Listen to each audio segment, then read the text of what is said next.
আরে আপনারা শুনেছেন আমাকে দাওয়াত না করে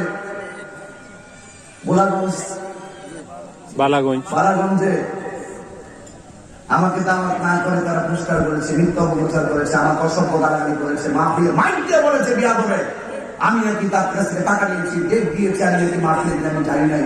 কাঁচা মিথ্যা কথা বলে পুরো অনলাইনে গোটা বাংলাদেশ সারা বিশ্ব আমার মান সম্মানের উপরে এফেক্টিভ যারা করেছে তাদেরকে চ্যালেঞ্জ করেছিলাম মামলা করব। আমি মামলা করে আসছি মহামান্য সাইবার ক্রাইমের আদালতে মামলা করে আসছি। ওই কথা আমার বাড়ি মোরাকুল গ্রাম লাহাই থানা, যে ফৈলপুরে যে মাহফিলটা, এই মাহফিলের টাকা আমি আনছি। এই জায়গাতে কোনো তাহির হিসাবে কোনো দোষ নাই, আর এটা আমি আনছি। আর এখন গ্রামবাসী সারা বাংলাদেশে সবার কাছে আমি মাপ চাই, তাহির সবার কাছে মাপ চাই যে আমি ভুল করছি।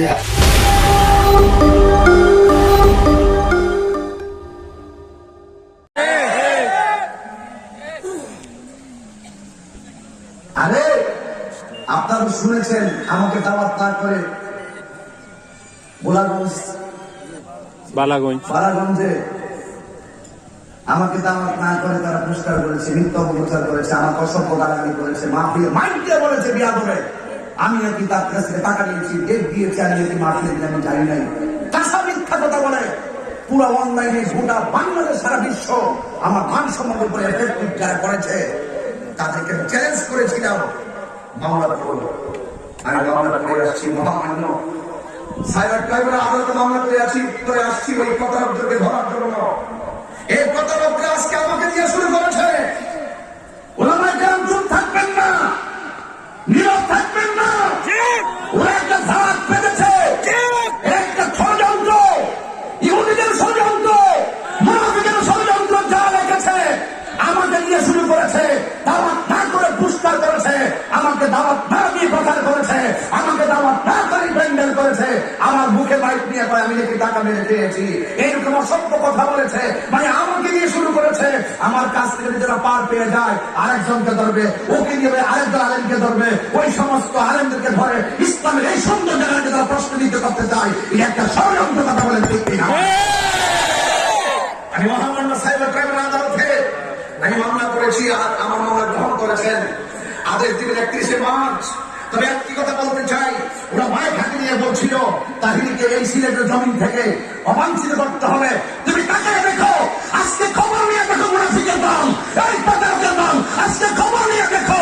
আমি আজকেই মামলা করেছি, আজকেই সিলেটের জমি আমার 3টি প্রোগ্রাম একটা দিনে করে এসেছি, আরেকটি করবো।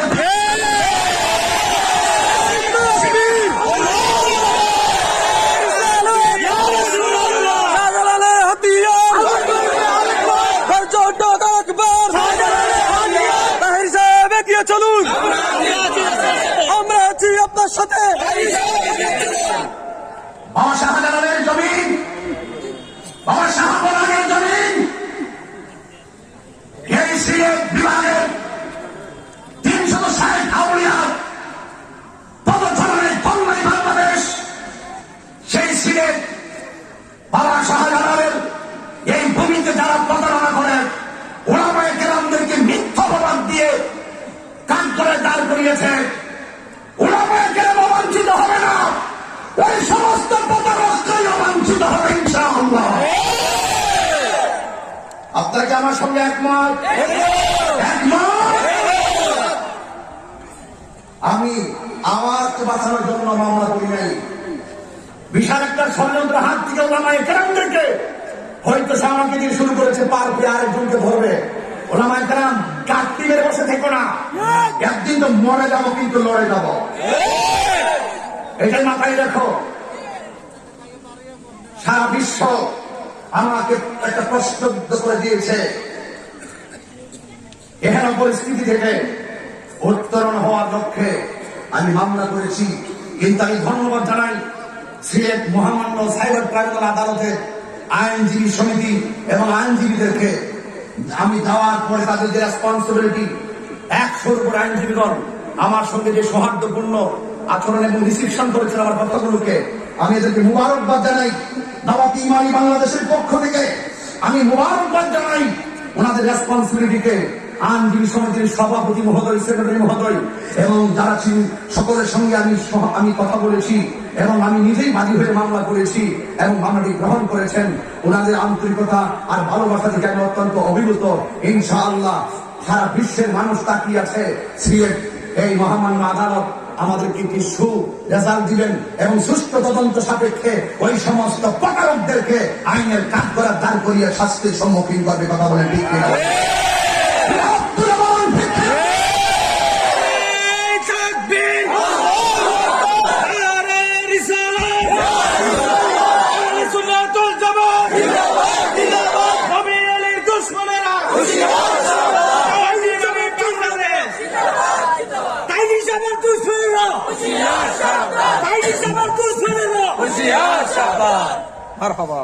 প্রশ্ন এক হতে হবে, ঐক্যবদ্ধ হবেন।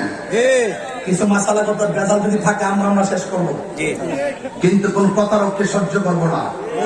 এগুলো ভাউতাবাস, এগুলো সমাজের শত্রু, এগুলো দেশের শত্রু। যারা ষড়যন্ত্র করে পাবলিক থেকে টাকা তুলে, বরং টাকা তুলে পকেট গরম করে ওলামায়ে কেরামদেরকে একটি মিথ্যা অভিযোগ দিয়ে মামলার কাঠগড়ায় দাঁড় করার চেষ্টা করেছে, তাদের হিরো চরিতার্থ সেই মামলা, সেই চিন্তা শক্তিকে দাফন করে দেওয়ার জন্য আমি প্রশাসনের সর্বোচ্চ হস্তক্ষেপ কামনা করেছি। আপনারা কি আমাদের সঙ্গে আছেন? আপনারা কি আছেন?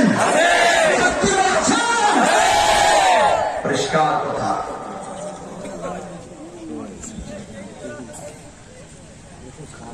আল্লাহ আপনাদের সকলকে সুশক্তি দান করুন। আল্লাহ আমাদেরকে এই সমস্ত ষড়যন্ত্রকারীদের কবল থেকে হেফাজত করুন। আমার বুকটা ফেটে গেছে। আমার আত্মীয় স্বজন দেশ বিদেশে কতগুলো মানুষ এরা এইভাবে অনলাইনে যারা যাচাই বাছাই না করে, আমি সতর্ক করছি তাদেরকে। 15 জনের বিরুদ্ধে মামলা করছি। ফেসবুক আইডি আছে, পেজ আছে, ব্যক্তি আছে, ষড়যন্ত্রকারী আছে, প্রতারক আছে, সবার নামে অ্যাড করেছি। আরো কিছু আমার হাতে জব্দ রেখেছি। প্রয়োজনে এদেরকেও আমি আইনের আওতায় আনবো। অনেক মিডিয়াগুলো আছে, অনেক সংবাদ মাধ্যম আছে, আপনার বাছাই না করে একজন মানুষের বিরুদ্ধে নেগেটিভ কথা করেন। আমি কিন্তু কাউকে ছাড় দিব না। একজন মানুষের বিরুদ্ধে লিখতে গেলে 100 বার চিন্তা করে লিখবেন যে ঘটনার সাথে ব্যক্তির সম্পর্ক আছে কিনা।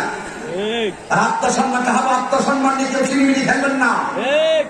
ব্যবসার ধান্দা করবেন না, কোনদিনের ব্যবসার ধান্দা করবেন না। সাবধান করে দিলাম। আজকে মাহফিল থেকে আমাদেরকে ঐক্যবদ্ধ একটি প্রতিশ্রুতি গ্রহণ করতে হবে, ঠিক কিনা বলেন?